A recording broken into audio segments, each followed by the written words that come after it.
And I will make a note now that the recording is being done, that what I just said was, some expectations that about the group presentation. Okay, so make sure that if you were not able to join this meeting live, that you ask your group leader about what the expectations are for your group presentation on Monday. Okay, all right. So let's get right to it. We're down to the last set of slides, guys. We're finally here. Physical database design. All right, so finally going to get into how do we take that logical, that conceptual, and then logical database design, and how do we actually map that onto an actual physical database design. Okay. So the outline, I'll let you read through that in some other time. Okay. And so remember what one of the things I said at the very beginning of all this. For each of these phases, the output of one phase is the input to the next. And so what that means is that the ER diagram that was the output of a conceptual phase got used as the starting point for our logical phase. Then we have this, the term escapes me right now, but this data definition dictionary. All right, we have this as the input, as the output of the logical, that is now going to be the input to the physical. And remember, another thing I said all along was what we're getting closer and closer to is the language that our DBMS is going to use. I wrongly said SQL. I wrongly said that we were getting closer and closer to SQL. And I say that I was wrong in saying that because it's not always SQL that we're using. In fact, I don't know who is on the call right now, but I do know that some groups have chosen to make their group project with a non-SQL database. So obviously if they were doing this along the design phases, the conceptual, logical, physical, theirs would actually not be getting closer and closer to SQL because they're not using SQL. But what we are getting closer to is more technological languages, more if what we're going to end up with is an Oracle, a SQL Server, or a MySQL database, one of the SQL style databases, if what we're going to eventually get to is there, then yes, all along we've been getting closer and closer to some type of SQL, right? So maybe a better way to put it is our conceptual model is going to be entirely, our conceptual database design output is going to be a visual model of the database. The output of our logical phase is going to get closer to a data definition language type of format, but it's actually still looks almost more like a spreadsheet or a table format. Finally, our physical database design, what we're going to get to at the end of this is going to be something that resembles a data definition language, something that we could actually very quickly from the what we get from the physical database design, we could very quickly write SQL scripts if that's what we're going to do, or some other type of code to generate the tables, the attributes, and all of that. Okay, so the logical was concerned with the what, physical is now concerned with the how. How are we going to do this? Okay, so we're going to end up creating the base relations, the tables, some file organizations, indexes, and some other things that we'll talk about as well. Okay, so the physical database design is going to be the step, all the rest of the steps. The step 3, we're going to translate it into for the target DBMS. Now, this is where we also choose what DBMS we're going to use, because remember, one of the things that many of you have probably figured out is some DBMSs have support for certain things, such as check constraints. Others, such as MySQL, do not have support for these things. If we determine that certain things are necessary, then we have to choose a DBMS that supports the things that we deem necessary. Okay, So we're going to talk about derived data. That's going to be an important topic we'll talk about, and we'll talk about indexes. So the two things we'll spend the most time on, because they are the most time talking about, because there's a necessity to do so, is derived data and indexes. Okay. And then we're going to also have to do user views, security. We won't go deep into that. That's kind of a little bit beyond the scope of this class. That would be more of an advanced database class. And then, of course, monitor and tune. That's always the final step of any system that we ever develop, is just, you know, monitor it, make sure that it stays efficient, make sure that it stays running well. Okay. All right, so for each relation that we created, each relation that we came up with at the output of our logical database design, we're going to create a base relation. We're going to create a table for that in our physical design. Right? We need to make sure that if the system supports primary keys and foreign keys, how can we do with required data? Do they allow for not null?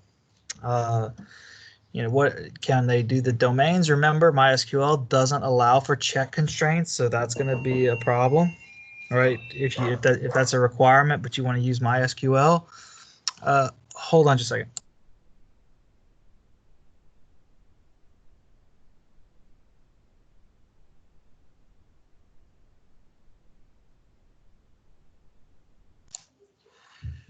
Okay, so where was I? Okay, yeah. So some of these things are supported by MySQL, and some of these things are not. And some of these things are supported by certain DBMSs, and some of them are not.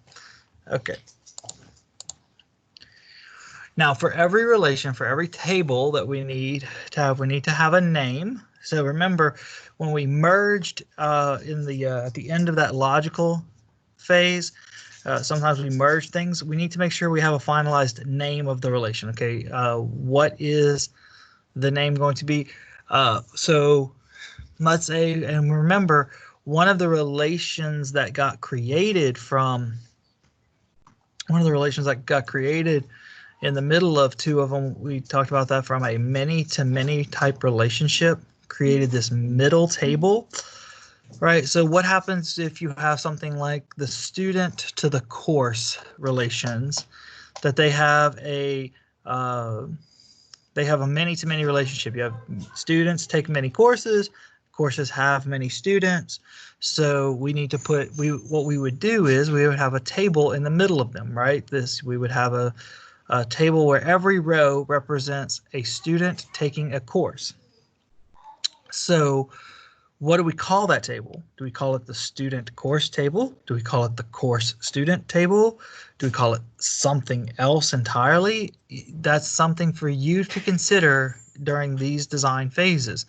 So what you have to do is, when you go to create that table, you have to have the name of it, and you need to make sure you use something that makes sense. Okay. You need to have a list of the simple attributes in brackets. You need to have the primary key, and if there's any alternate or foreign keys defined as well, and make sure that the referential integrity constraints are all identified. So make sure we know that this referential integrity is being adhered to. Okay. So if we think about it from a class viewpoint, from an object-oriented programming kind of viewpoint, every class needs to have a name.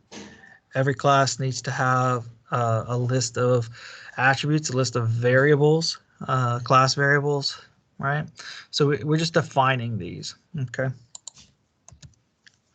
All right. Some other things we may have for each attribute is a domain. Can it hold nulls? Is it required? Because if it's required, then it can't be null. MySQL, as well as most DBMSs, do support the not null feature, where we require certain columns have values. Okay. You could also have an optional default value. If you may have an attribute where you don't want it to be nullable, but you want to allow the user to not have to enter that value, and we get a default one instead. Okay. Derived data, right? How it should be computed, we'll talk pretty in depth about that one. All right, we'll get to that. Okay, so an example of how this might be done, right? Now, remember, this looks a lot like SQL, doesn't it? This is basically like a data definition language, right? So this is you could probably I would hope by this point in our class that I could give you this and you could easily write SQL in order to make this table happen. In fact, basically the only thing you would have to do here on the property for rent part would be the create table. Put the create table in front of it. Some of these domains you would have a hard time with that because if you're using MySQL, but just basically just take this and pop it in here. So property number. Now you couldn't take variable length character string. You couldn't type that out. You'd have to type it what? Varchar. I was giving you guys a second to think about it and see if you came up with the same answer I had. Okay, so you could put a varchar 5 in here, right? Hopefully you could be able to throw that in there and it will be pretty straightforward on how to make this happen. Okay. Now, what I really want to talk about, there's two topics I want to make sure we cover today before we finish this set of slides and all the slides. This is it. This is the last set of slides for the semester. Okay, has to do with derived data. Now, the whole concept of derived data is basically it is information that is based on other information that's stored in the database. An example of a derived piece of information that you use every single day of your life is your age.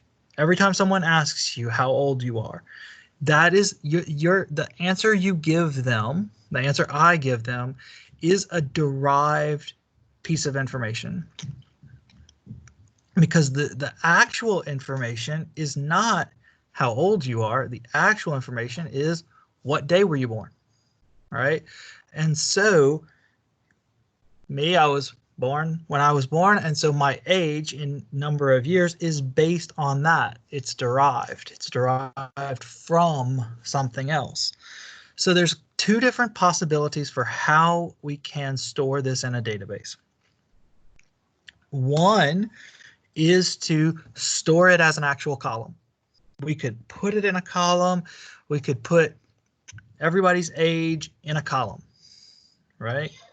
And then that way, it's always static. It's always there. We can change it. We can change it with an update statement, right, if need be, right? But the other possibility is to store the other information, such as your birth date, and then every time we need your age, we just calculate it, okay? We calculate it through a view or through a query or something like that, okay? Which one is better? As many of you have hopefully figured out by now with me, that question never gets answered with an A or a B. It always gets answered with a depends. It depends. It's a trade-off, right? Because if the data that is derived stays the same value for most rows, stays the same value for a lengthy period of time, for a long period of time, right?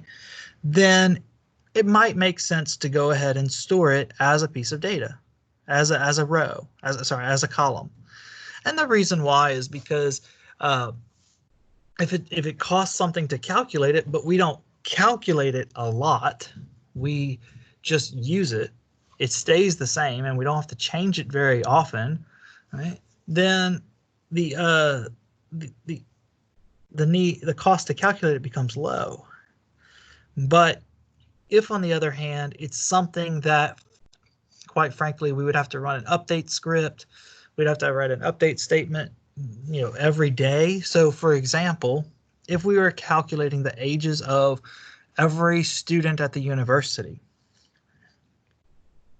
we would have to run an update statement on that database every day.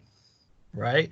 Because every day somebody's having a birthday and every day somebody's changing their age. So we would have to write well, we don't know who, and so we'd have to write an update statement on the table to update everyone the same day, all right, every day. So that becomes costly to maintain the consistent data. So it might be better to store just the birth date and calculate the ages of the students every time we need it. All right. It's all a matter of what is the cost to store it, because there is a cost to store it. The extra column is a cost. All right. The extra column is data, is space on our server. The extra column is we have to keep it consistent. That's an update statement. Every time something changes, that could potentially change that data, right? So that's the cost of storing it as data as a column. The other side of it, cost to calculate it, is there's execution costs. If we don't store it as a piece of data, we can't just grab it. We can't just grab it with a select. We have to put some type of calculation in there as part of the select in order to get it, and we have to calculate it. So that's processing time. Okay, so it's the balance of the physical cost of both the data storage as well as the cost to keep data consistent versus the cost mostly in time of calculating the information every time we need it. Okay, basically, when you look at it, the less expensive option is what you're going to choose, because that's usually how companies do things, is they try to do things more cheaply, that's less expensive. Okay, if we look at a different example, we might want to say, okay, how many properties we might want to keep in the staff table? We might want to keep information about the number of properties that a staff person is managing.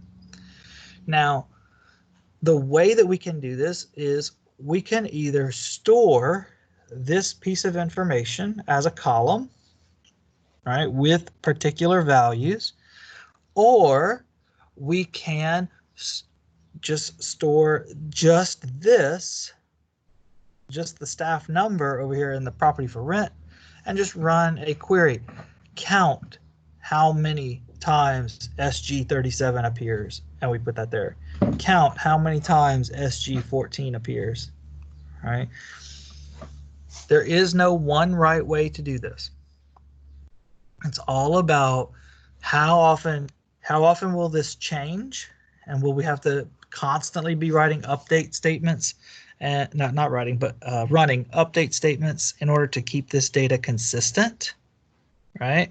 Versus the extra time that will happen if we don't store it as a column here, the extra time in order to run an aggregate function in order to count the number of times that a staff number appears.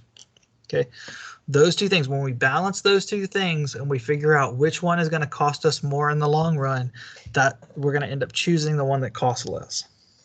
Okay. All right, so I hope that's clear. Those are the two ways that we can store derived data, is we can either put it as a single column here, or we can as a data column here, or we can calculate it when we need that information.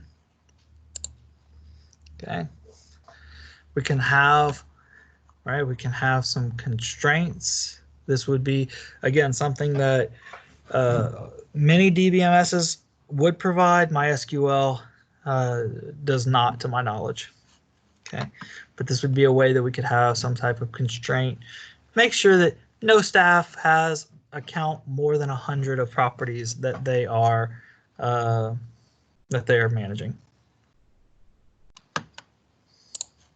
Okay. All right. So we're going to also talk about indexes. Not so much the file organizations. I don't really have time to go in depth into that, but I do want to talk about the indexes. So we are going to analyze transactions to see what runs frequently and what's critical, and because indexes indexes do is it helps speed up transactions, speeds up select queries, speeds up updates and inserts, right? It speeds things up, indexes in general, if we do them well. Okay, so we're going to need to know certain things like search criteria, what are attributes that are updated. Okay, the way that an index works, let me go ahead and look through these slides. I'm going to skip over that though.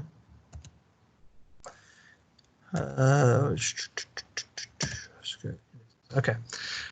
The way that an index works, the way that a lot of the general index works is, think of it like a table of contents for a book. Okay, so if, for example, if you had a book like a dictionary, for example, and you wanted to find a particular word in the dictionary, all right, you wouldn't start looking at the front of the dictionary and go page by page to look for it, right? What you would probably do if you were, let's say you were looking for the word index, right? What you'd probably do is you might look to the table of contents to see where do the I's start, right? Index starts with the letter I, so where do the I's start? And then you would go to that page, right? And you know that somewhere, and you might even look at where the J's start. Yeah, where the J's start, right? And you might say, okay, it's going to be somewhere between those two, right? And that's how indexes kind of work, right? Is that especially for columns where there might be a lot of rows with the same value in that, an index is very good on a column like that. So for something like if you had, you know, what year a student is in, where a student could be year 1, 2, 3, 4, or a grad student, right? There's going to be a lot of rows that have the value 1. There's year 1. A lot of rows that have the value 2, right? They're year 2. And so you could put an index on that, and it helps speed through so that if we search for, you know, a specific student who is in year 2, we don't have to, basically it throws out all the ones that are in year 1, 3, and 4 because it has them clustered, right? It has them clustered into groups like that because we put an index on it. Okay. All right. So, so for ordering, order by, all right, that can be very useful, right? Now, every relation, now there will be a primary index on the primary key column. Okay, you I don't know if many of you have noticed this. Those of you who have worked with the MySQL databases for this class, when you create a table and you put a primary key column, it creates a primary index. It creates an index on that column. Okay. All right. So how would we choose index? Okay. We're going to have to balance the overhead. Again, this is a trade-off. This is one of those trade-off situations, right? We need to balance the overhead because every time we do this, every time we add an index, we don't get anything for free. Right? There will be extra work involved in making the data clustered, right? In order to make the data to where it's easily searchable, right? In order to store it in such a way that it's easily searchable. But will we get a great amount of performance improvement? Will it go faster? Will the extra cost in maintaining the data, will it be offset? Will it be less than the gain?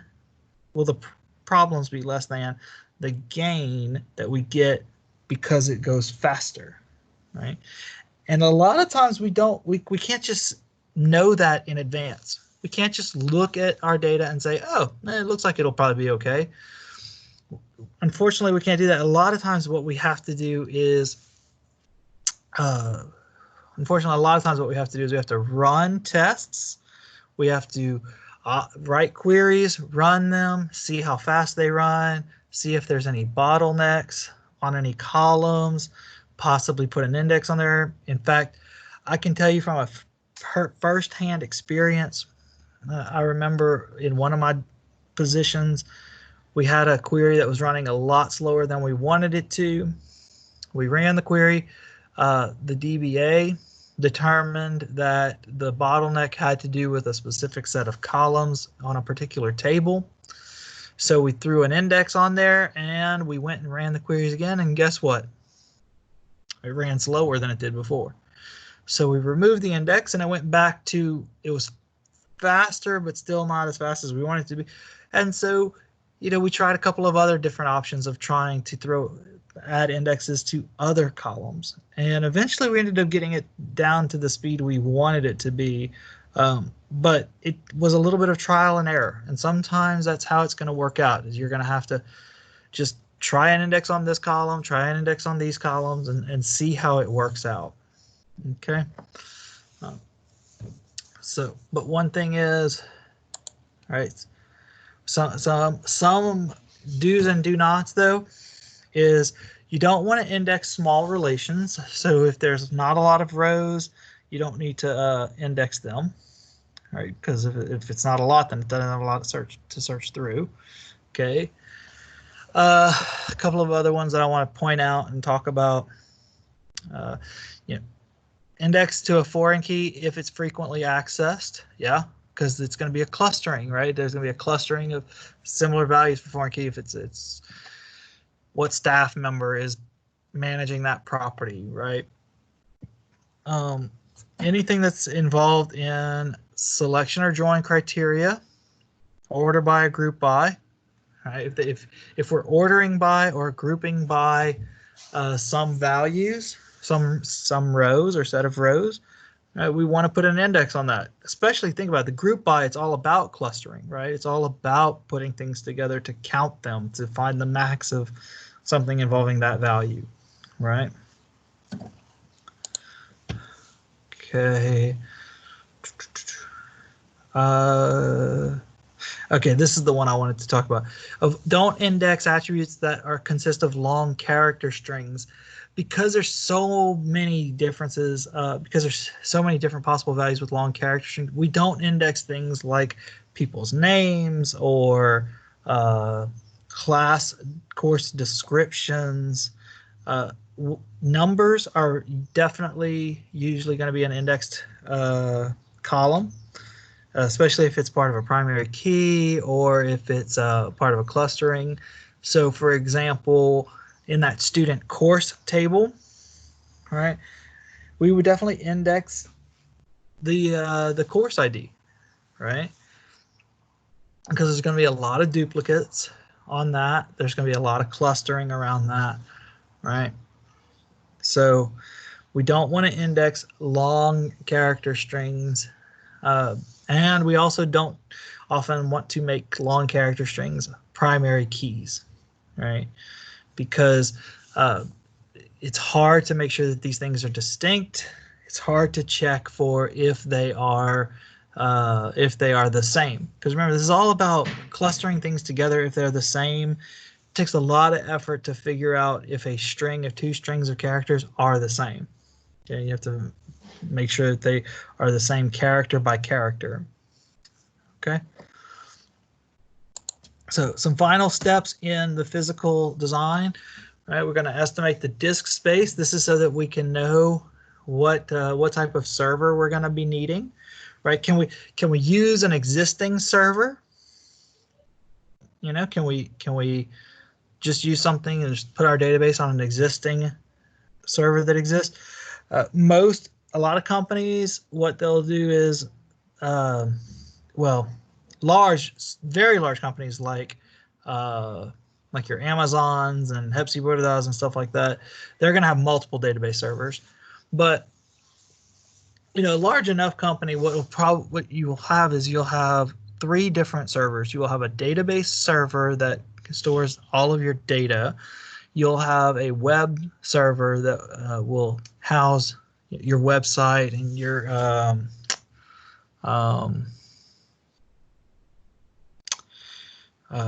user interface, basically how the user accesses things. And then there's a Oh, the term is, it's lost on me right now. I can't remember it. But it goes between the two. I'll figure it out. I'll remember it some other time. But anyway, you'll usually have like a server that is dedicated for just your database. Okay. And you need to know what kind of disk space will you need for that. And you don't just get just the disk space that you've estimated, right? So if you've estimated that you need a 500 gigabyte disk space for your database, you're probably not going to just get a 500 gigabyte server. You're going to probably go and get more than that because of the chances that your database will grow, because your amount of data that you're storing is going to get larger and not smaller as your application continues. Okay? And then the final two steps be to design user views and design security measures. At least final two steps we'll talk about here, right? So you want to design those user views. You want to design how you're going to use whether SQL or something else to create them, right? So that we can know and make sure that the proper views that our users anticipate having will be able to be there. And then, of course, security measures a little bit beyond the scope of this class. Instead, this is probably more of a discussion that you'll have with the cybersecurity. But I can say that some of those security measures are going to be that like the roles, granting and revoking privileges. Some of the security measures will be how you actually store the data. A number of companies have been in the news over the years because they've lost or had data stolen. They've had hackers come and they've had hackers get into their systems and take data of their users. Stuff like credit card numbers and other types of private information. And it turns out that some of this information was stored in the database as plain text. So like if your credit card number is stored as plain text, as just the digits, and a hacker comes and gets those digits, they've got your credit card number, right? Whereas, much better designed and better implemented databases will store information like that in an encrypted format, right? Yes, there is more overhead for doing it that way. There is more cost to storing things in an encrypted format, but which is worse, the cost of storing it in an encrypted format, or the cost of what could happen to your customers if their information gets taken and it was in plain text? So, so that's your trade-off there. You got to be careful with. Okay. All right. So does anyone have any questions? I'll pull back on this. See if there's any questions.